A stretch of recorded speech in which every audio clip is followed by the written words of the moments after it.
Om Namo Bhagavate Ramakrishnaya. Lessons for Life from Swami Jagadatmananja's inspiring bestseller Learn to Live, Volume 2, Chapter 1. Give up worries and anxieties.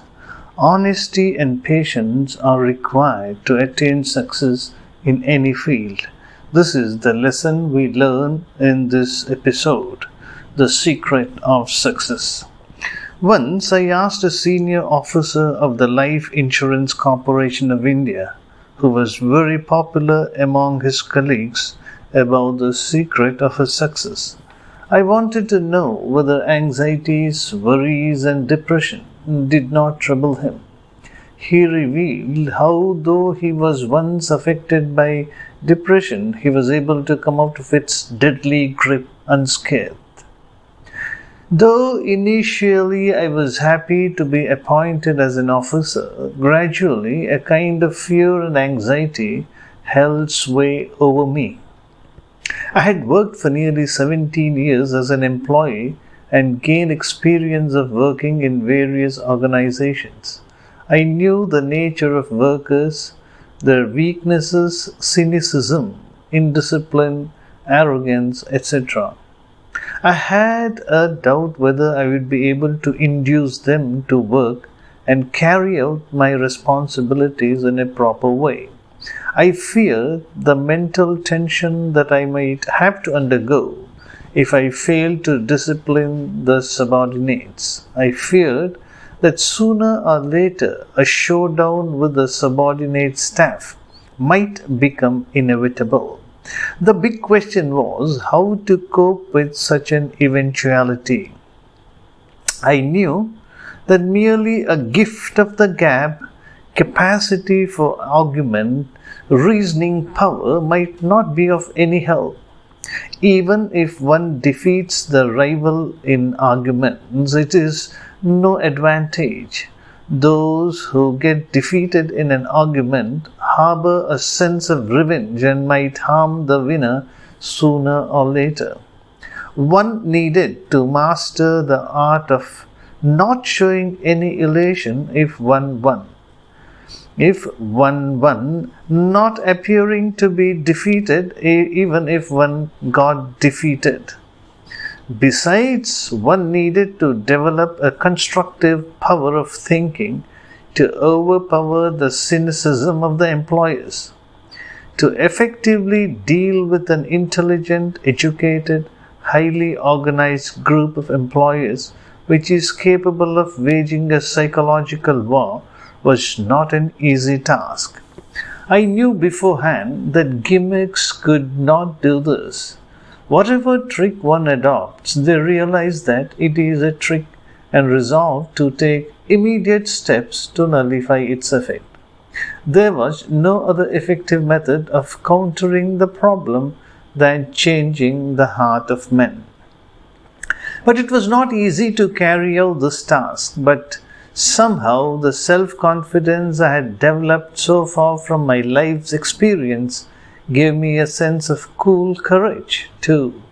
By God's grace, I succeeded in my job. The greatest credit for the success is due to my patience. Patience plays the greatest role in resolving problems that arise in any office. Many of the problems are the expression of stress and strain. If there is enough scope for the expression of the pent-up emotions, they get discharged. The words, sentences, and expressions used by an excited person should not be taken literally. An angry reaction to the outbursts of disappointment or frustration only adds to the problem and makes it more complicated. It is necessary to maintain patience on such occasions. I remember reading somewhere, many patients need an audience and not a doctor to cure the illness.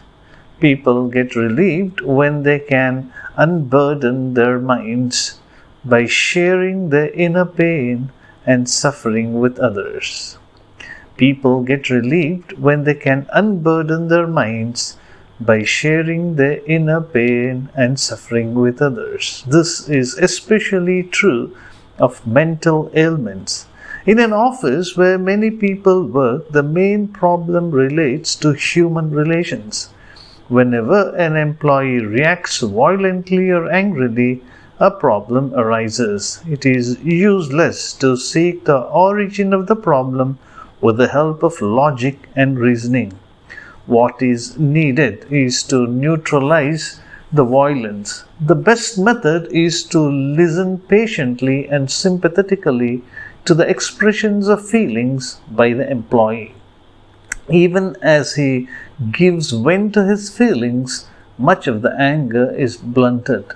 An assurance of looking into the problems almost solves the problem. The next day he may not even remember his problem.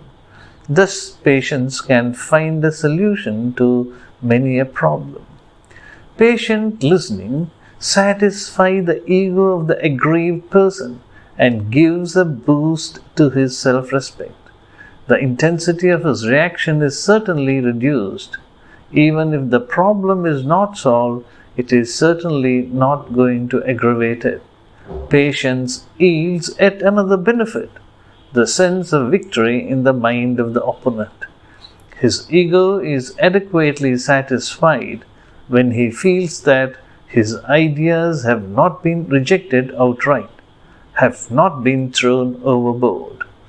His agitation gets considerably reduced. To be continued. Om Shanti Shanti Shanti. Hari Om Tat Sat. Shri Ramakrishna Arpanamastu.